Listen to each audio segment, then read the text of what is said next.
નમસ્કાર, આપ જોઈ રહ્યા છો લખત ન્યૂઝ અપડેટ ચેનલ। તમામ સમાચાર અને અપડેટ મેળવવા માટે ચેનલને સબસ્ક્રાઇબ કરો અને બેલ આઇકન પર ક્લિક કરો જેથી તમામ સમાચાર અને અપડેટ તમને મળી રહે।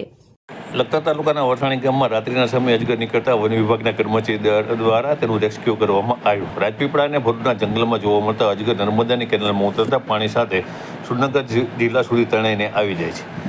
સુરનગર જિલ્લાના લખતર તાલુકામાં અવારનવાર શેડ્યુલરનું પ્રાણી અજગર જોવા મળે છે। ત્યાં લખતર તાલુકાના વરસાણી ગામમાં રાત્રિના સમયે અજગર દેખાતા ગ્રામજનો દ્વારા Lakhtar round Danubha Goyal, round forester લખતરના એનકે ટાપરિયાને મોબાઈલ ઉપર જાણ કરતા તુરંત બંને કર્મચારી વરસાણી ગામ પહોંચી ગયા હતા।